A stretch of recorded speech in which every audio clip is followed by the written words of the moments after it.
Hi everybody, today we're going to have a look at the comparison between the Grand 600 behind me here and the Ocean. Lots of people ask me which one would I buy. Well, it's not about what I would buy, it's what you would buy and what you like that's out there as well. So as always, let us know what you think about them in the comments box below. So we're going to have a look at what you get as standard on these two models, so your cooking equipment, things like that between the two, and then obviously then you can ask the question which is better for you.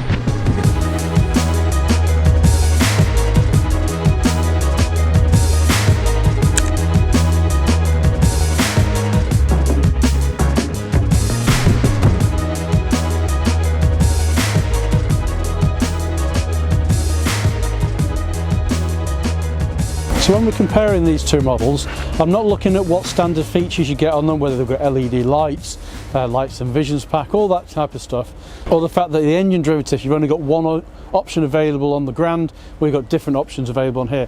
This is about what it's got as far as how many gas hobs has it got, how many gas bottles can it take, how much room you've got in your actual living area. These are the things which I think are important to do as a comparison between the two. If you're thinking of buying one or the other, and it gives you a better indication. And having them side by side, I'm going to sit in the chairs in both sides of it and see what you think.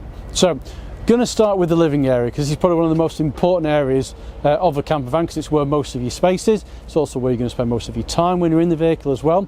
So if we dive into the Ocean first, let's get in there. So I've deliberately left the tables up at the moment, so as you can see on here, double seat bench here, and then you've got your seats far on the other side from here. You've got your tables so that you can have dinner. Obviously this goes anywhere along this particular stretch that's here as well, and you can move this up and down as well. So if you want to be closer to your friends, if there's people opposite you there, for example, you can have dinner. Obviously it's a bit difficult on here this size of the table to get over here, but as I said, you've got your other table as well, and we'll show you that inside the cabin in a minute as well. But to give you an idea of the space, and this is what as I was saying before, is what it's all about. So if I just remove the table for a second on this small one that's here, and I said now you all know I'm about 6 foot, so plenty of room with me sitting here. You can see where my feet are coming to, about in the middle. If I do the same thing and sit over here, still plenty of space that's in the vehicle as well. So it gives you an indication how much room there actually is when my arms apart. That's in here as well. I think people are always often shocked how much room there actually is when you're inside the actual cabin and the main area, and you can stand up as well. So I'm all the way stood up, all the way to the bench, and my head's not hitting the ceiling at all. So I'm at the edge of the bench and my head's not hitting the ceiling either, and obviously I'll be on the other side. So let's check the Grand out. Got the table up. Obviously this is a lot bigger table, and because of the table size, obviously you can sit on the seat here. Bench seat wise, bench might even be a tad smaller than that, and you've got your two swivel seats opposite that's there as well. So obviously with the size wise it's here, you will notice straight away the difference between these seats. I'm a lot closer to the people opposite me. So from a sitting and dining experience that's here, you are a lot closer, where in the Ocean you need to move the seats a little bit to get closer up, that's there as well, but as I said, you are a lot closer. Obviously you've got the height here, which makes a big difference as well. It still feels nice and big and airy, but comparison wise, you could say interior concept wise, the Ocean actually has probably a little bit more space in this actual cabin area. Obviously a little bit wider with the door as well, so you've got a bit more room this way and that way, but it surely gives you a good indication on how much there is on here as well. So let's get this table out of the way. So table's out of the way, and this is your living area that you're in here. So if I'm sat here, for example, you can see where my knees are coming to, that's on here. If I swap around and sit here in this chair, and again you'd see this is where, if people are sitting opposite me, so it gives you an idea of feel of space.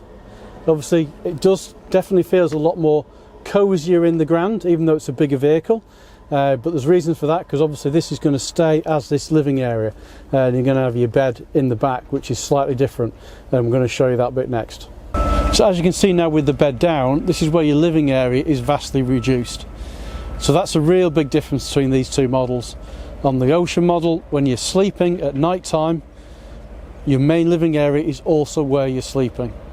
Where within the Grand, obviously that living area stays as it is. Now back in the Grand, obviously your rear bed is fixed, so it's always up and always here. Obviously you can pull this up if you want to get access into the back, but generally speaking, you leave this down, you'd have your duvet that's on there and your cushions and things like that and your pillows, it'll all be out in there. So you can come out of your living area and go straight to sleep and jump straight into sleep. Or, you know, if one of you wants to do that and one of you wants to, somebody else, if there's two of you for example, might be watching TV or something like that that's in there, it gives you options on both. So that's if you're sleeping 2 people in these vehicles. What about if you're sleeping 4? And that's where obviously some even bigger differences start to come into effect. So on the Ocean model, if you're sleeping 4, obviously your upsize bed would have to be down, and then obviously then you've got your bed upstairs for your additional 2 sleeping areas then upstairs from in there. And then on the Grand, I'll give it a pull it out, pop this over. Obviously you've got your ladder that's on here as well, so you can actually get up, and then you've got your sleeping bed up at the top, but you've still got your area down below completely out of the way. So obviously it's a lot quicker to get the bed out in here than it is in the Ocean, because obviously you've got to put the roof up to get access to that area, where on the Grand you literally just put your handbrake on, pull it out, and obviously you can get to sleep up there if you want to. But one thing to bear in mind between the two, as we are doing comparisons on here as well, is the bed in the Grand is designed for children, where the bed in the Ocean will take 2 adults that's in there as well. So again, something else to consider when you're looking at that, depending on how old, if you're looking with children, how old they are.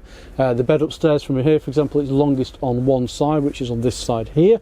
That's there as a temporary measure, and then obviously it's slightly shorter on there, so it's predominantly designed for children.